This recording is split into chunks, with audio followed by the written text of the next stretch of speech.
নমস্কার বন্ধুরা, টিএসপি কুকিংয়ে সকলকে শুভেচ্ছা জানাই। আমিও খুব ভালো আছি, আপনারাও নিশ্চয়ই খুব ভালো আছেন। আর আজকে আমি আপনাদেরকে ছোলার ডালের দারুণ একটা রেসিপি বানিয়ে দেবো। আপনারা প্রথম থেকে শেষ পর্যন্ত পুরো ভিডিওটা দেখুন।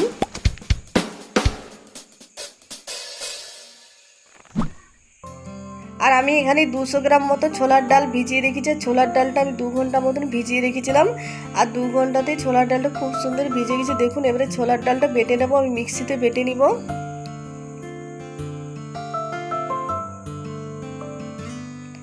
আর এবারে দিয়ে দেবো এর মধ্যে কাঁচা লঙ্কা। আমি 5টা মতন কাঁচা লঙ্কা দিলাম। এবারে বেটে নেবো ভালো করে। আর দেখুন, বাটা হয়ে গেছে ছোলার ডালটা। আর এবারে একটা পাত্রের মধ্যে আমি ঢেলে দিচ্ছি ছোলার ডালটা।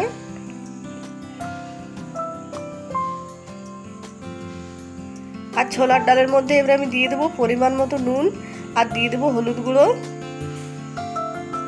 আর এবারে নুন আর হলুদ গুঁড়োটা খুব ভালো করে মিশিয়ে নেবো। ডালটা খুব ভালো করে ফেটে নেব।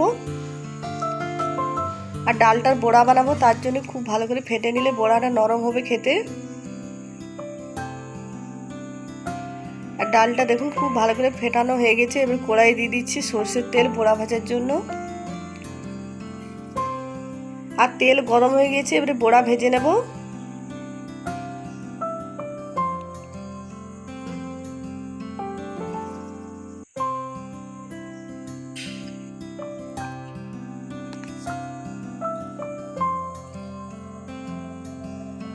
আর এক সাইডটা ভাজা হয়ে গেছে দেখুন। এবারে আরেক সাইডটা উল্টে দিচ্ছি। আরেক সাইডটাও খুব ভালো করে ভেজে নেব।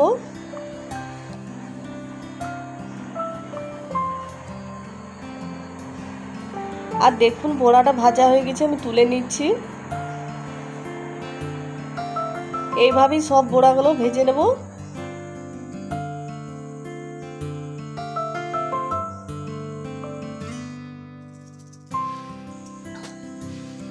আর দেখুন, সব বড়াগুলো আমার ভাজা হয়ে গেল।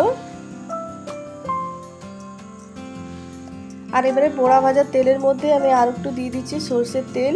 আর এবারে তেলের মধ্যে দিয়ে দেবো গোটা জিরে আর শুকনো লঙ্কা।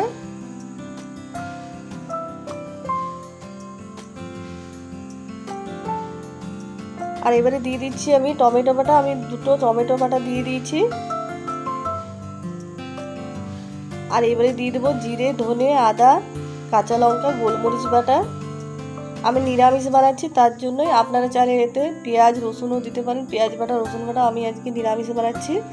আর দিয়ে দিচ্ছি লঙ্কার গুঁড়ো, দিয়ে দিচ্ছি একটু নুন, দিয়ে দিচ্ছি হলুদ গুঁড়ো। আর এবারে মশলাটা খুব ভালো করে কষিয়ে নেব।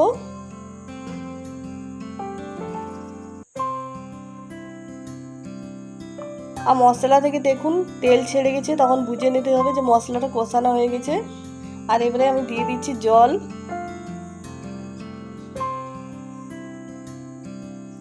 আর জল দিয়ে মিশিয়ে নেব। আর ঝোলটা খুব ভালো করে ফুটিয়ে নেব।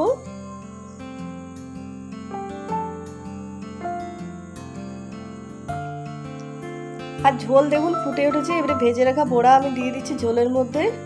আর বড়াগুলো দিয়ে আরও 5 মিনিট আমি রান্না করে নেব, তাহলে বড়ার মধ্যে ঝোলটা খুব ভালোভাবে ঢুকে যাবে।